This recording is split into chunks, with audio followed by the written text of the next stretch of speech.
Hello friends, welcome to Kavish cute kitchen. இன்றைக்கி நம்ம பார்க்க போகிறது சூப்பரான சுவையான ஒரு பீட்ரூட் அல்வா எப்படி செய்யுதுன்னு சொல்லிட்டு பார்க்க போகிறோம்.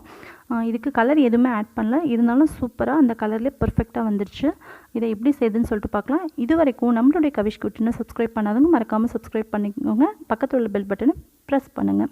லைக் பண்ணுங்கள், ஷேர் பண்ணுங்கள். டவுட் எதுவும் இருந்தால் கமெண்ட் பாக்ஸில் தெரிவிங்க. வாங்க வீடியோக்குள்ளே போகலாம். அதுக்கு 150 கிராம் பீட்ரூட்டை நான் நைஸாக கேரட் துருவி வச்சுருக்கேன். இது மாதிரி நைஸாக துருவிக்கோங்க. நம்ம பேனை ஹீட் பண்ணிவிட்டு ஃபஸ்ட்டு நெய்யை வறுத்து எடுத்துக்கலாம்.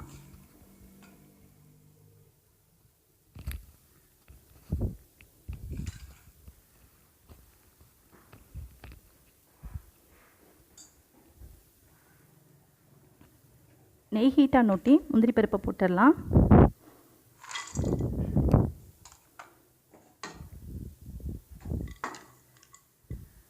முந்திரி பருப்பு செவந்ததுக்கப்புறம் ஒரு சின்ன பவுலில் மாற்றி வச்சுக்கலாம்.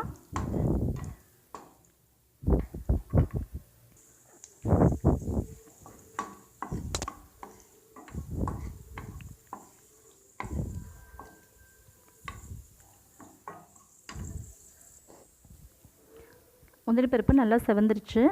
இப்போது அதே பேனில் பீட்ரூட்டை போட்டு நல்லா வறுத்து எடுத்துக்கலாம். ஒரு 2லேருந்து 3 நிமிஷம் அளவுக்கு நல்லா வறுக்கணும்.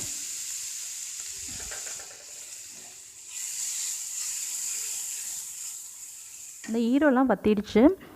இப்போது நம்ம க்ரீமியான மில்க் ஆட் பண்ணிக்கலாம். அதாவது பால் ஆடையோடு கிடச்சிச்சு அப்படின்னு சொன்னிங்கன்னா அது மாதிரி இது பண்ணிக்கலாம். நம்ம முத நாளே ஃப்ரிட்ஜில் பால் வச்சுட்டோன்னா அது ஆடையோடு நமக்கு கிடச்சிரும். ஸோ அந்த பால் நான் இப்போ ஆட் பண்ணுறேன்.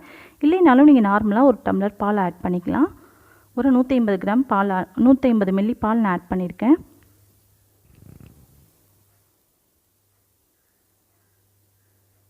இந்த பாலில் இது நல்லா வேகணும். ஸோ அப்போ தான் நமக்கு பச்சை வாசனை போகும்.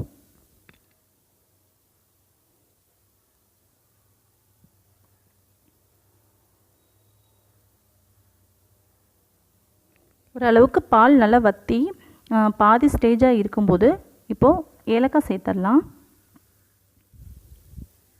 ஒரு 3 ஏலக்காய் சேர்த்துருக்கேன். நீங்கள் தேவைப்பட்ட பொடி சேர்த்துக்கோங்க. என்கிட்ட தீந்துருச்சு, ஸோ நான் ஏலக்காய் சேர்த்துருக்கேன்.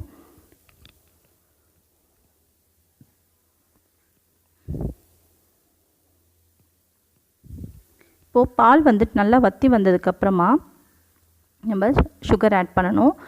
இந்த பால்லாம் நல்லா வற்றிடணும். சுண்டுனதுக்கப்புறமா சுகர் ஆட் பண்ணணும். ஏன்னா சுகர் நம்ம போட்டோட்டே இலகி கொடுக்கும். ஸோ நீர்த்தன்மை மாதிரி வந்துடும். ஸோ இந்த பாலோட தயவுசெய்து போட்டுறாதீங்க. நல்லா பால் சுண்டுற வரைக்கும் வெயிட் பண்ணி அதுக்கப்புறமா சுகர் ஆட் பண்ணுங்கள்.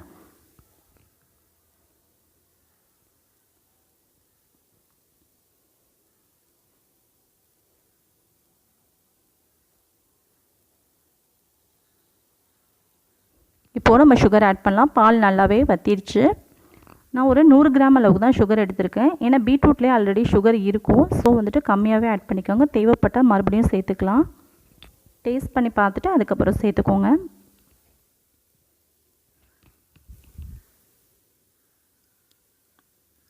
கொஞ்சம் அது இலகி கொடுத்ததுக்கப்புறமா நம்ம நெய் ஆட் பண்ணிக்கலாம். அந்த நெய் பிரிஞ்சு வந்ததுக்கப்புறம் நம்ம அடுப்பை ஆஃப் பண்ணிடலாம்.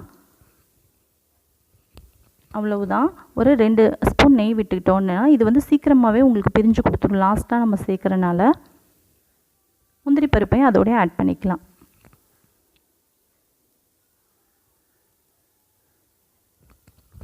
இப்போது சூப்பராக நெய்யெல்லாம் பிரிஞ்சு வந்துட்டு செம்மையாக பீட்ரூட் அல்வா ரெடி ஆகிட்டுருக்கு. கமகமன்னு வாசத்தோடு சூப்பராக ரெடி ஆகிட்டுருக்கு. நீங்களும் வீட்டில் ட்ரை பண்ணி பாருங்கள்.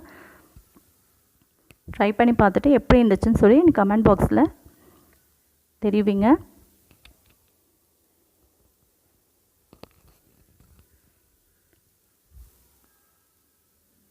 ஸோ அவ்வளோதான். நல்லா சூப்பராக பிரிஞ்சு வந்துருச்சு.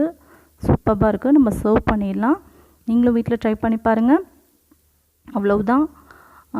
Thank you friends. தேங்க்யூ ஃபார் வாட்சிங்.